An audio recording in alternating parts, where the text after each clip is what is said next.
one day after my DNF in Ironman Lanzarote. Doesn't feel too good.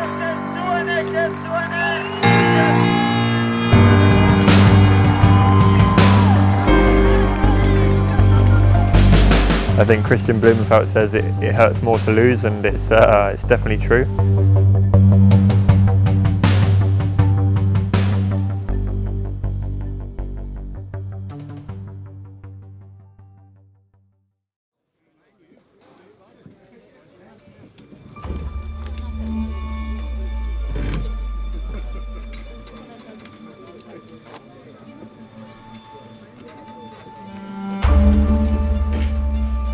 Morning of the race, I wake up, I feel good.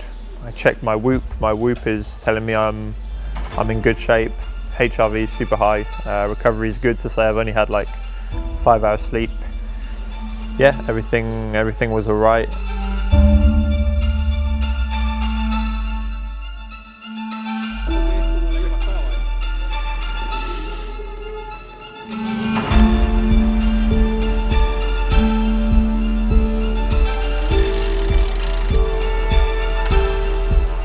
Apart from me forgetting I'd made a decision to put a camel back for aero purposes, but also because I need to drink so much and I forgot at the hotel. So luckily my girlfriend could come back and get it before the race.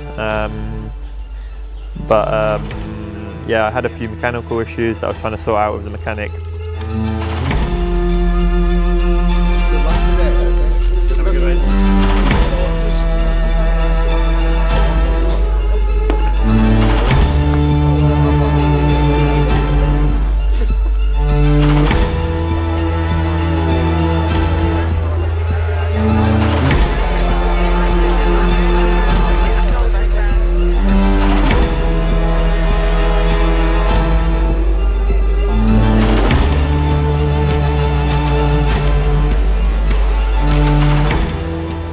So I was a little bit late to the start line, but nothing major, and I was in a good mood. I generally enjoy the start. Like, I'm excited about an Ironman because you never know what you're in for. Ironman is, you can be the fittest athlete there and have something terrible happen to you, you know.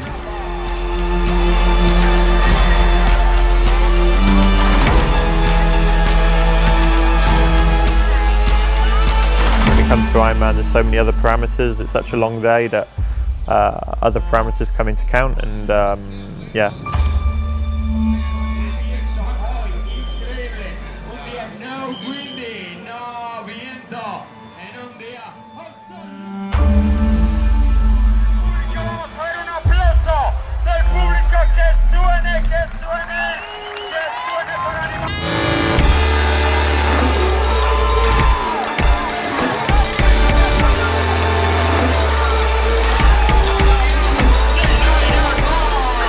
I had a good run into the water, but then, like, I don't know, I just dove in far too early and my goggles came off, and anyway, but I managed to get away. I think I had maybe a 30-second gap on the second guy after the first lap.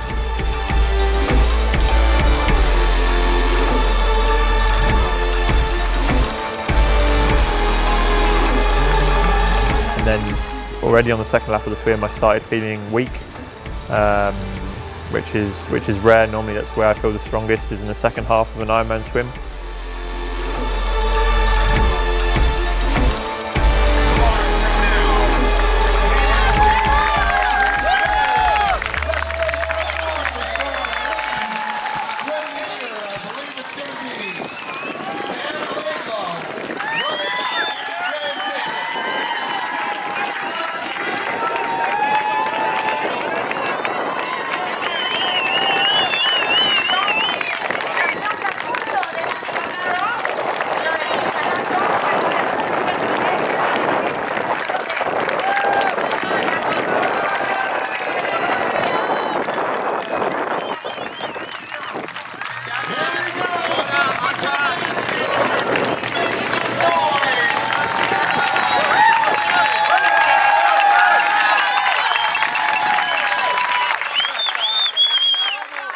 so I come out of the water first, and I don't really overthink how I'm feeling. I just focus on what I need to do. So making sure I don't know, get my bag off, put my helmet on, have a fast transition. Especially as generally my first transition is slower than most people's because I put socks on, and then now I also had this camelback that I was putting in my tri-suit. I was hesitating with taking this camelback or not because we knew it would be a little bit slower in terms of weight, but I also have to drink a lot because I have such a high sweat rate, and we calculated that I'd probably lose about 30 seconds overall, but in the end I couldn't even drink it, so yeah, I carried around this camelback, a 3-litre camelback for the whole race, and didn't even, or maybe even, I think I drank about a litre of it. And in my head, I thought I drank it all. And then when I got back to transition after the bike, I was carrying it because the run is like super long. It's like 800 meters, I think, from when you pick your bag to get your bike. And yeah, so trying to carry this floppy camelback around was probably not the best decision.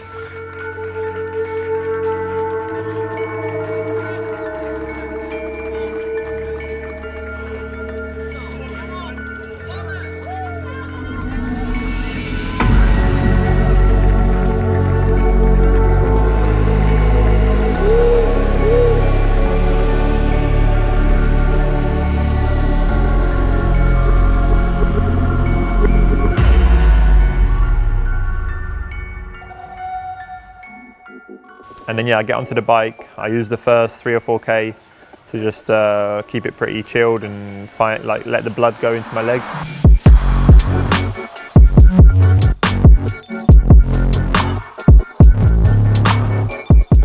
And then I just decided to ride at the power we thought I could hold. So on the hills, I was doing like 380, 390, 400. If it really got steep, I would go up to like 450 watts. And then the plan was to basically ride the slow sections really fast and the fast sections much easier.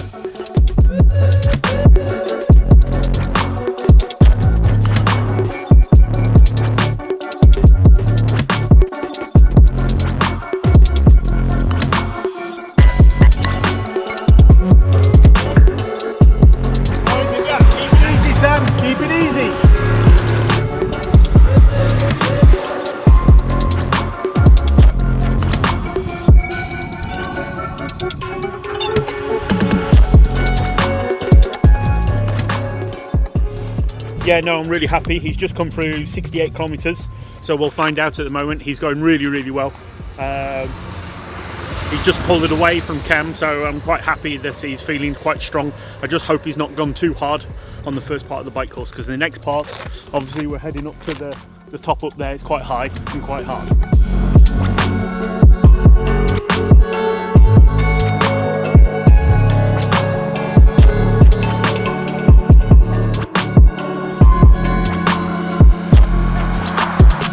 And yeah, I felt fine for an hour. I felt really normal, like power was good, everything was fine. I didn't have any muscular niggles or anything.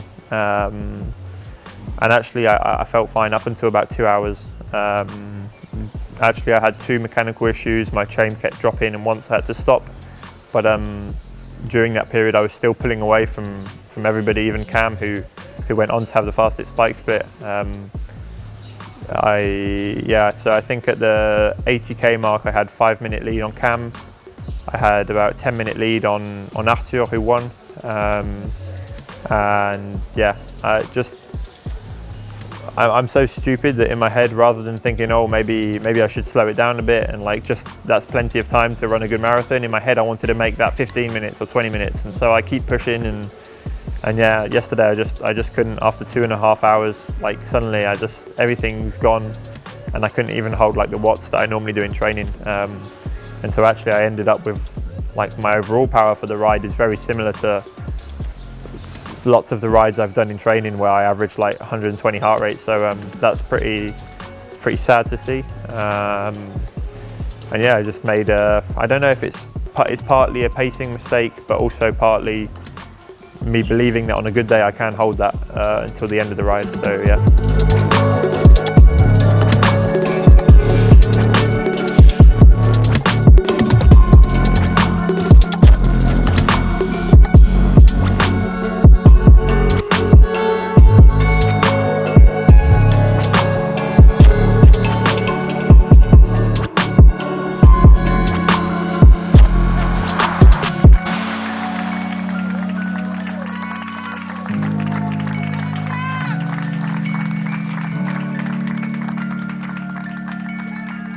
Then I finished the bike. I say I just finished the bike. The last 2 hours of the bike were terrible. I really felt like I had nothing left. Cam came past me, and like it looked like I'd never been on the bike in my life. Yeah, I was, in some sense, I'm quite proud of myself for even finishing the bike, because I really felt like stopping like a million times then. And it was a real mental battle in the last 2 hours on the bike. And then when I made it to transition, everybody, like Arthur's girlfriend and my girlfriend, and everybody was at the transition where I was, and I was in such a state, like I was cramping and I was trying to hide it, like not show people that I'm bad. And the last thing I felt like doing was going and running a marathon. And so I was like, okay, right, just start and try and do 1 kilometer, see how you are.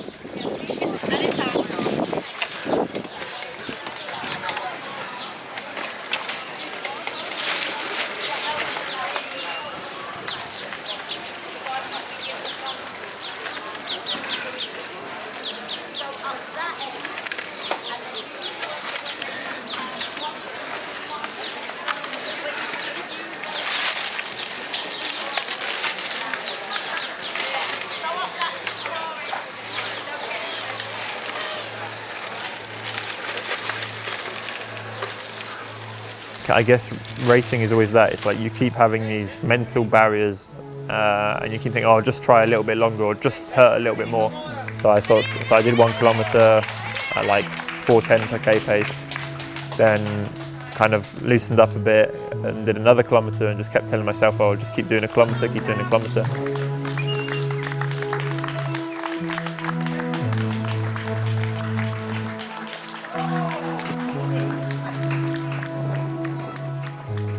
And so there was this one point where I realised that I'd ran, so Cam Worth had 4-minute lead out the run, and then after like 10k it was down to less than 2 minutes, and at 20k I'd caught him up.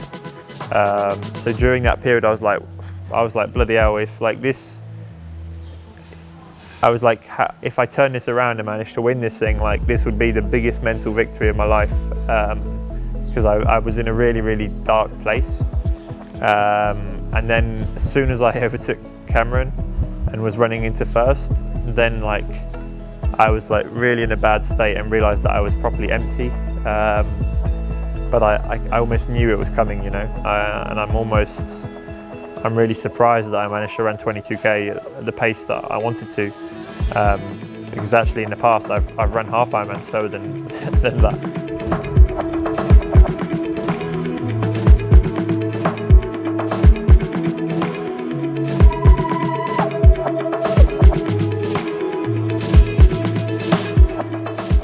So yeah, there wasn't a switch, it was just me constantly telling myself to keep going, until I really can't. And I think in the past I would have already probably given up on the bike, and for me it's a slight victory that I got that far. If I stopped, it's really because like people pretty much pulled me off the course because I was just not in a good state. Pull it together, Sam, come on!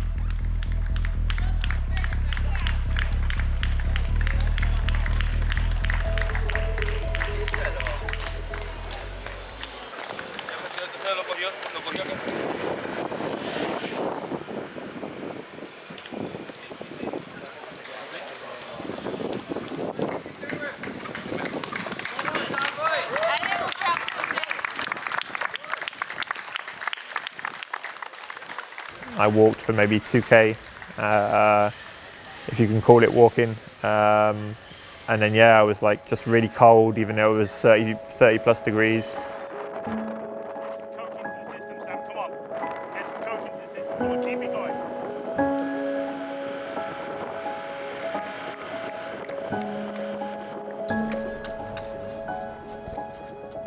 Do you know his dad?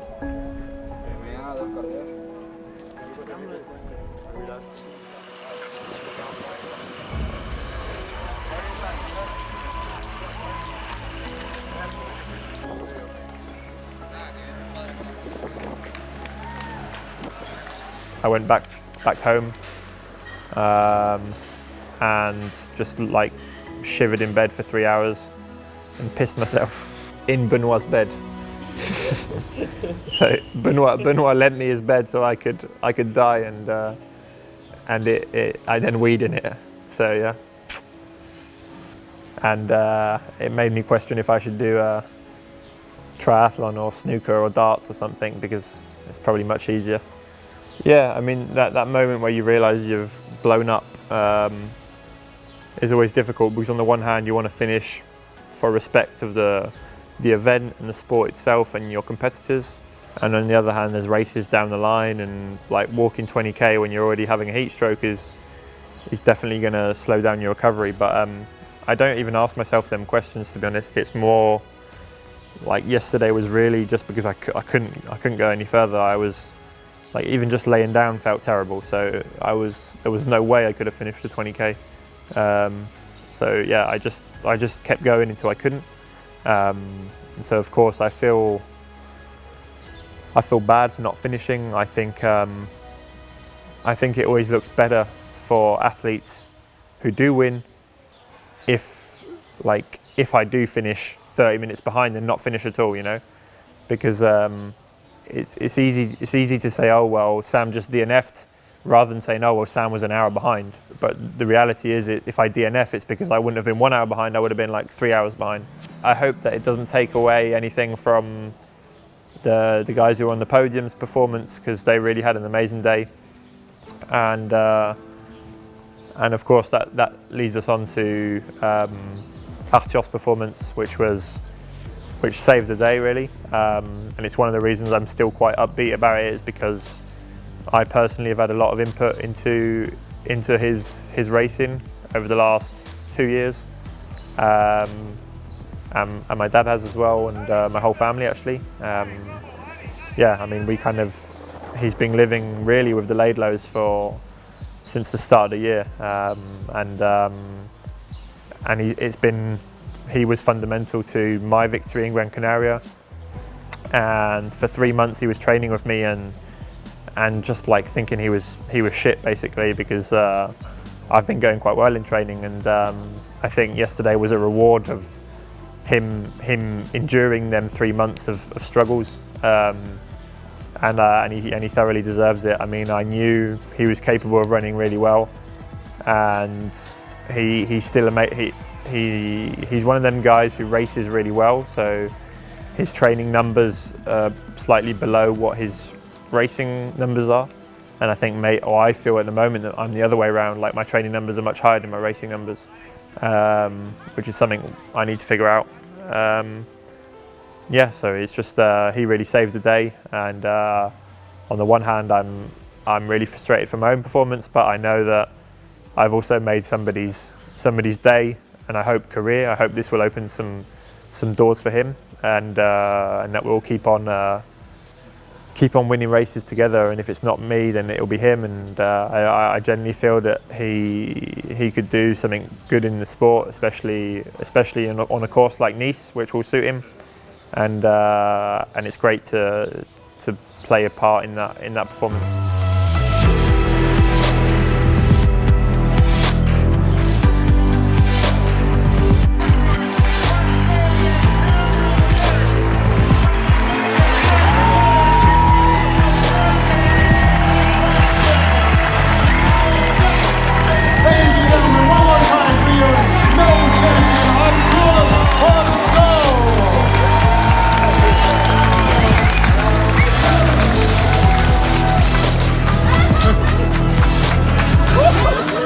Really good to see Archer taking the top step at the podium with big development, and obviously my heart sank for Sam. All the hard work, everything else to put into a race like that, and it's a DNF. It's not good, but we're back to the drawing board and carry on working. It's a horrible feeling. It's like I mean, I've had that even after finishing Ironmans. It's like you don't know what your body wants. You don't know if he wants to lay down, you don't know if he wants a cold shower, if he wants to eat, if he wants to drink, and whatever you try and do, your body just rejects it. And I think a lot of even age groupers can relate to that feeling. When you finish the race, you're just in such a bad state. Like it's almost as if like your body just like wants to die. I didn't think I'd fallen asleep, but apparently I had, because obviously I woke up and realised I'd weed myself. But I don't look at social media too much. But that being said, I'm amazed actually at how many nice messages I got, and that really helps me. It's one of the positives of also exposing your career and your highs and your lows, is that I realised that a lot of people really believe in me, and that's great, because it makes it easier in some sense. People believe in you for a reason. Now I know that people still believe in me, which is one of the positives of having a small community and fan base. I think the fundamental problem with yesterday, I think we know what it is. I just wasn't strict enough about getting it sorted. We found out 2 or 3 years ago with my doctor that I have like a pretty fragile gut, like a leaky gut syndrome, which can be caused by either stress or just training or heat exhaustion or so many factors. And we managed to get on top of it last year, and that explained my great performances in Kona and other races. But for me, my stomach is really like my Achilles heel. And we saw that in the Collins Cup, for instance, where like as soon as my stomach isn't right, then I can't perform. And that was definitely yesterday's issue. And it's just reminded me that I need to be more serious with it, which will involve doing some more tests and, I don't know, taking some more probiotics or eating less gluten or blah blah blah. But yeah, it's just something I need to be more aware of, and I think, and my coach believes, that that's the reason why I had such a poor performance. But yeah, we'll see. We'll try and figure it out, and go to Roth and hopefully have a better day. So as my performance was so bad, I am stopping triathlon, becoming a YouTuber, and going camel riding and karting. So please subscribe to my now profession, which is YouTube.